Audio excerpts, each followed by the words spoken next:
Shalom, selamat pagi saudaraku yang terkasih di dalam Tuhan.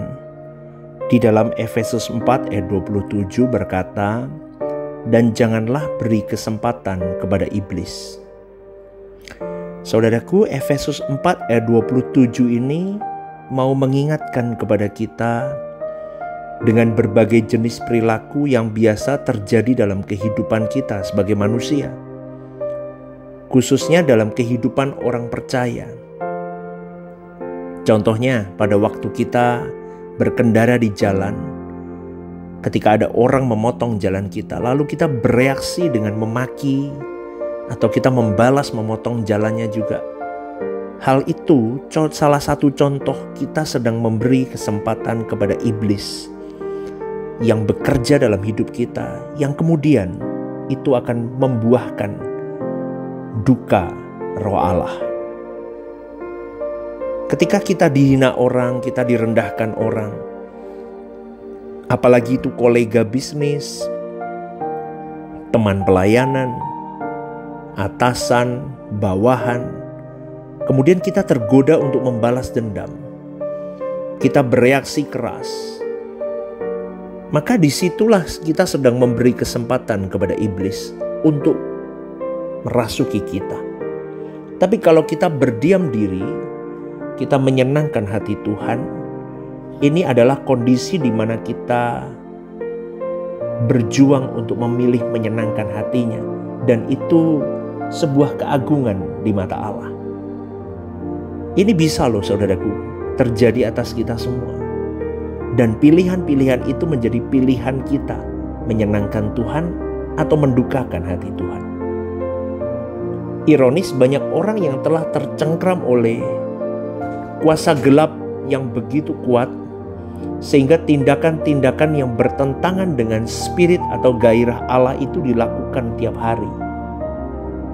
Bukannya mengalami perubahan, bukannya mengenakan hidup baru, semakin diperbarui dalam Tuhan, malah semakin rusak hidupnya. Tetapi iblis tentu lihai untuk bisa membalut kejahatan itu dengan tindakan-tindakan yang kelihatannya mulia, sehingga ia tidak menyadari dirinya sedang ada di dalam kuasa gelap, di dalam cengkeraman kuasa gelap, di dalam kekuasaan kuasa gelap. Mereka nggak tahu, mereka tidak menyadari itu. Bahaya saudaraku. Apalagi kalau orang itu sudah rajin ke gereja, ikut ambil bagian pelayanan, jadi orang sibuk di gereja, jadi pendeta seperti saya. Itu jangan bilang tidak bisa dikuasai iblis. Orang-orang model begitu tetap berpotensi untuk dikuasai iblis, sehingga tertipu oleh dirinya sendiri. Saudaraku, seorang hamba Tuhan yang berkhotbah di mimbar sambil membuka Alkitab, itu pun tidak berarti dia kebal terhadap iblis. Pada waktu ia berkhotbah, lalu muncul sesuatu di dalam pikirannya untuk menunjukkan kehebatan dirinya, untuk menunjukkan seberapa piawai dia berkhotbah, untuk membanggakan dirinya, baik terselubung ataupun terang-terangan. Disitulah iblis sudah masuk dalam hidupnya. Mengerikan kan saudaraku, kalau ikut Tuhan itu gak bisa sembarangan kita. Karena hidup ini adalah suatu hadiah yang harus kita berikan kepada Tuhan. Dan hidup ini adalah satu pembelajaran terus-menerus. Banyak di antara mereka yang telah yakin dan merasa sebagai hamba Tuhan yang benar, padahal belum tentu diakui sebagai hamba Tuhan oleh Tuhan. Banyak orang bertopeng bersandiwara di depan banyak orang, kelihatan mulia, kelihatan santun, kelihatan murah hati, kelihatan punya hubungan kuat dengan Tuhan, tapi sebetulnya tidak. Ini yang menjadi persoalan. Bagaimana dengan kehidupan kita, saudaraku? Maka pertanyaannya adalah, apakah Allah mengakui kita sebagai hambanya atau tidak?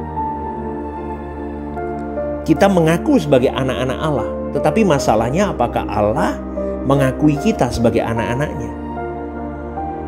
Pengakuan sebagai hamba Tuhan harus berangkat dari Allah, bukan dari manusia, bukan dari sinode manapun.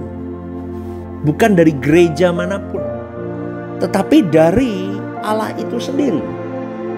Seseorang bisa disahkan seperti saya menjadi seorang pendeta atau pejabat di sebuah sinode, dan kemudian saya bisa mengakui diri saya sebagai hamba Allah. Tetapi permasalahannya yang paling utama dan yang paling penting adalah, apakah Allah memberi pengakuan bahwa diri saya seorang hamba Allah? Maka untuk ini kita harus sungguh-sungguh memperkarakan dalam hidup kita, supaya kelak ketika kita meninggalkan dunia ini, Tuhan menerima kita sebagai anak-anak dan hamba-hambanya. Terus terang saudaraku, ini bukan merupakan suatu hal yang sepele. Maka periksa dirimu setiap saat. Apakah Anda dan saya ini hamba Tuhan yang benar atau tidak? Sejatinya, sebetulnya, seharusnya, ini saya sampai ngomong sejatinya, sebetulnya seharusnya semua orang percaya adalah hamba Tuhan. Begitu saudaraku.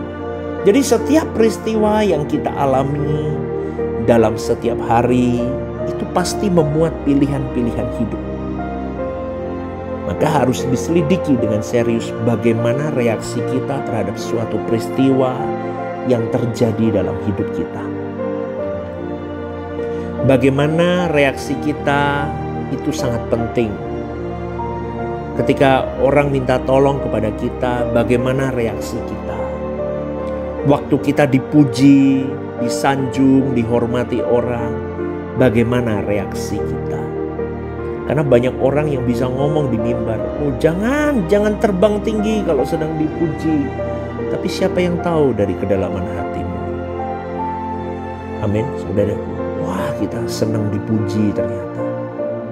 Tapi di mimbar kita bisa ngomong, oh jangan suka dipuji orang. Bisa loh saudaraku. Waktu kita disakiti, waktu kita direndahkan, dihina, difitnah, bagaimana reaksi kita? Semua itu adalah proses pembelajaran. Proses pembelajaran itu harus dilakukan tanpa henti.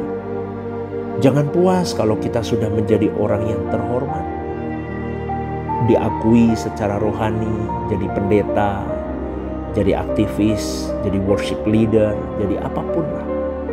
Jangan puas sampai di situ. Kita harus punya hati yang tulus seperti kristal. Kristal tidak dapat dilunturkan atau dirusak dengan lumpur. Dengan mengingini sesuatu, maka hati kita terarah kepada apa yang kita ingini tersebut, dan dia menjadi majikan. Banyak orang Kristen tanpa sadar menjual diri kepada kuasa gelap. Ketika memikirkan apa yang Allah tidak pikirkan. Jadi kita harus mulai belajar memikirkan apa yang Allah pikirkan. Kalau hidup kita hanya melihat dunia fana ini, kita akan melihat ini sebagai suatu hal yang sulit, bahkan mustahil. Tetapi kalau kita melihat kekekalan, kita akan berkata, tidak masalah. Hanya 70 tahun, 80 tahun aku berjuang di sini. Biarkan Tuhan mengikatku, biarkan Tuhan membelenggu hidupku, supaya aku tidak menjadi liar dengan segala keinginanku. Tapi kan tidak semua orang berani begitu, saudaraku. Beberapa orang bisa ngomong, ini gila nih pendeta ini, ngajarin yang model begini kan susah. Loh, ini yang benar. Memang ini dianggap gila menurut dunia, tetapi ini normal di mata Allah. Belenggu itu diberikan supaya engkau dan saya membangun diri untuk bisa hidup dalam submission total, ketertundukan total. Supaya nanti kalau kita meninggalkan dunia ini, kita sudah terlatih untuk hidup di dalam submission di dalam Tuhan, penundukan diri kepada Tuhan. Nanti di surga kita akan menikmati kehidupan yang sempurna. Hari ini kalau engkau mau belajar tentang penundukan diri, mulailah latih dirimu menundukkan diri kepada orang-orang yang memang Tuhan letakkan di atasmu. Karena dari atas akan turun impartasi ke bawah. Apapun yang ada di kelemahan-kelemahan apapun yang ada di dalam pemimpinmu, pastikan itu menjadi sarana untuk engkau menambal kelemahan itu. Dan engkau menjadi tag team tim yang kuat untuk menopang orang-orang yang ada di atasmu, bukan menghancurkan mereka. Maka pada pagi hari ini saudaraku, kita mau berjuang, senengin Tuhan. Kita belenggu diri kita belenggu hidup kita. Semuanya hanya satu. Aku mau memiliki ketertundukan total kepada Allah. Dengan segala kehendaknya, keinginannya untuk aku perbuat dalam hidup ini. Hanya 70 tahun, 80 tahun, bahkan bisa kurang dari itu. Kita tidak tahu sampai kapan kita hidup hari ini. Betul saudaraku, maka berjuanglah. Saya berjuang, Anda berjuang. Dan selamat pagi saudaraku, Tuhan memberkati.